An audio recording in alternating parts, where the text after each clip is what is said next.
Hi, I'm Christine Doyle, Director of Marketing for General Finishes Corporation and author of The Finish Line. As you will soon see, General Finishes introduces a whole new concept in furniture finishing, using safe, water-based technology, offering unique color palettes and specialty finishes. These unique finishes are easy to apply, durable, and friendly to the earth and all of its little creatures. Okay, on to creating your own furniture design. It's actually a lot of fun with only a few simple steps. First, you need to select what will be a treasured piece of furniture. The nightstand I have here is made of aspen. Then choose one of General Finishes EF stains or colors and a top coat. For today's demonstration, I've picked a couple of my favorites, golden oak and cranberry red. Here's what we're going to do. Set up the project, prepare the wood, apply the stain, and then apply the top coat, which is often called the finish coat.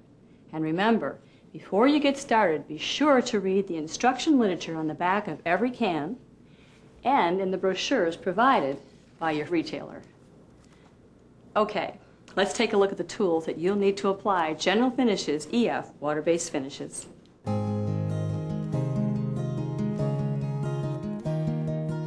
You'll need 180 grit sandpaper for preparation sanding and 320 grit for buffing in between finish coats. For most applications, foam brushes work best.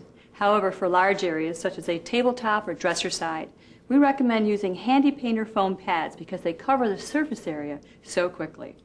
Have a supply of lint-free cloths or paper towels, and if you're going to be sectioning off any of your furniture, you will need masking tape. I like to also have a small bristle brush, such as this makeup brush, for pulling stain out of the corners. Oh, and one last thing, although I can easily finish my nightstand alone, for this demonstration, I'll be using a helper. I've asked Tom Monahan, one of the technicians from our General Finishes plant in Wisconsin, to join me. Hi, Tom. Hi, Chris. Are you ready? Yes, ma'am. And are you ready? Well, in that case, Tom, let's start by showing how to set up the project. Okay.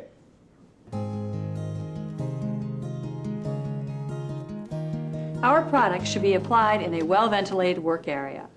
And before you do anything, prepare your entire workspace with a drop cloth or old newspapers. We like to break down an old cardboard box and use those. Then remove all of the hardware. When you're done removing the hardware, a light sanding with 180 grit sandpaper is necessary to remove any shipping marks or oils from hands that may have touched the wood. When the sanding is completed, dust with a clean, oil-free cloth or vacuum after sanding. Before using the stain, stir the contents to ensure a consistent color.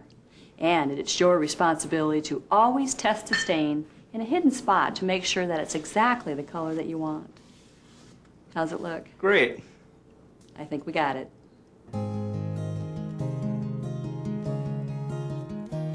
We're doing a two-tone look, so we've masked off the area where the second color is going to go. Working with one section at a time, as in this case the top and the drawer fronts, apply a wet, uniform coat of stain using either a foam brush or a paint pad. Using enough stain is important, and you'll know you have enough if you can write in it. Then wipe off the excess stain evenly. It's that easy. Notice that Tom is wiping off the excess stain in the direction of the grain of the wood. And when doing a two-tone look, allow the first color to dry for 2 hours.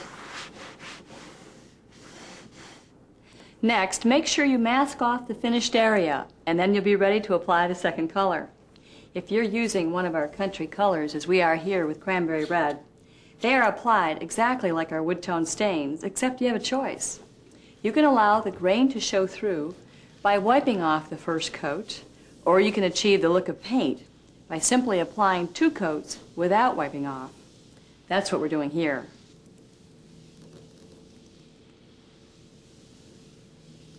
Be aware that high humidity can cause a stain to take longer to dry, but this will not harm the final result.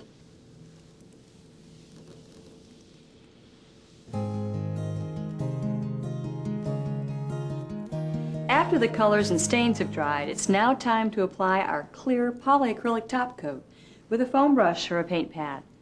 Don't forget to stir it. It's going to look milky white straight out of the can, but don't worry, it will dry to a crystal clear finish.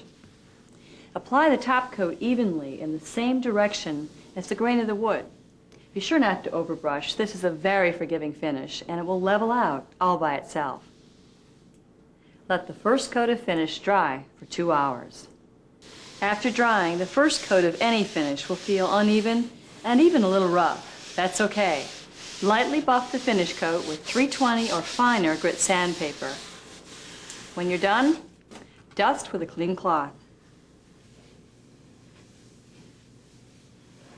After buffing the first coat, you are now ready to apply the second coat of finish. Repeat this process with a third coat. All right, we're done. And it's that easy. Let's review the steps. First, we set up the project, including reading all instructional literature. We prepared the wood, we applied the stains and colors, the top coat, and then we buffed in between. That's all there is to it.